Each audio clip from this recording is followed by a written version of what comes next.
It's time to expose the performance trap in the church halls and in your world.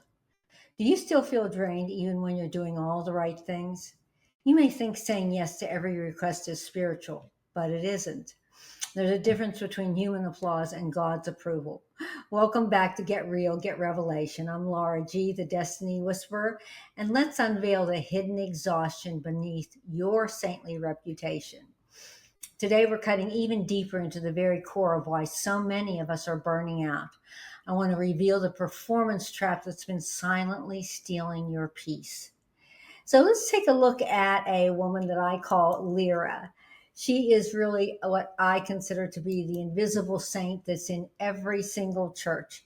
She's always on, she's always volunteering, she's always being praised, and secretly, she's always exhausted.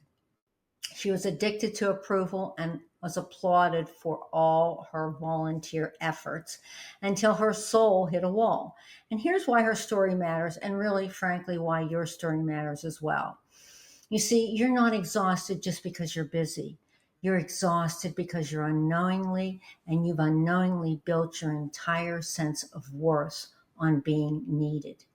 You keep calling it service, but deep down for so many of us, it's actually survival.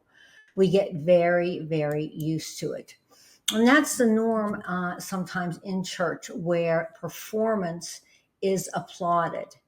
And you don't feel free to say no because your yes is where you think your value lives. And that, my friend, is not the gospel. That is a performance trap. Jesus never asked you to earn love with a packed church calendar. He is not measuring your worth by your availability. He is not impressed by your burnout. He knows that true connection with him bears fruit effortlessly. Let me say that again. You need to hear that. True connection with him bears fruit effortlessly. It's through the overflow, folks. And if approval is the fuel that's keeping your faith going, you are not following Jesus. You are simply chasing applause in his name. So, how do we finally break through from this relentless cycle? We want to break free from it.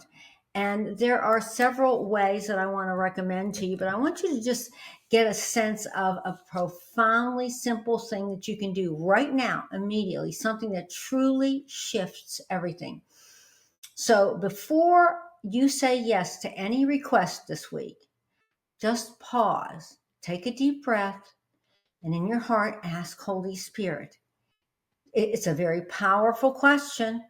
It's game changing. Is this for you or is this for me? Then I want you to stop, be still, listen to that still small whisper, listen to your gut. And when that happens, that's where your striving is going to stop. And that's where your authentic connection with him is going to get stronger. So when you cultivate a vibrant relationship with Jesus, you are building an unshakable inner kingdom. You are not created to be merely useful. You are created to be connected. And so there are several things that a person can do as well. And one of those is to be aware. You see, burnout doesn't start with too much to do. Yeah, that's what a lot of people think. They think it's too much to do. No, it starts with a deep belief that your worth is tied to what you produce. Your worth is tied to being approved of. Religious systems often reward that lie. They hand you this little servant heart label and you wear it like armor. But inside, you know, you're burning up. Let's be clear, burnout is not a calling. Beloved is your calling. When love leads, you don't have to perform to matter. Real fruit comes from connection, not for performance. Jesus has already paid for everything. You don't need approval from man. Approval is exhausting. Pleasing him instead of others, that's what really counts. So let's just review here for a second. I want you to recognize that asking that one simple question, your schedule is going to automatically change. It'll stop revolving around what everyone else wants and start revolving around the Spirit's quiet leading. And remember that this practice is something that you have to pay attention to. Practice doesn't make perfect, practice makes progress. So take your approval addiction seriously. Today is the day that you can actually start breaking agreement with that hustle.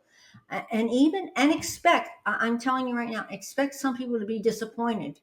You don't have to give them an excuse or a reason why you can't be there. All you can say is, no, I'm sorry, I'm not available. You cannot be continued. You cannot continue to be loved just for your performance. People need to love you for who you are. And when you don't even show who you are authentically, then they can't even know you. So, as the journey continues for us, next time we're going to go straight, we're going to dive into that hidden idol that has been sabotaging your ability to rest, to receive, and to be truly real. You don't want to miss this. And if this message resonated with you, I want you to comment below. Just say, I'm done performing. Make that quantum leap, that decision. Let's make that declaration together. I'll be brave for you. And if you're ready to dive deeper into this journey, download your free inner healing guide. It's in the show notes below. It's a powerful tool to help you reclaim some peace and to get an understanding of what true inner healing is about. And finally, if you know someone who's exhausted from being everybody's go to girl, go to guy, someone who serves with a smile, but secretly wonders if they matter without all that service, please send this video to them and like, subscribe, and share. And look, I'll look forward to meeting with you for more real revelation.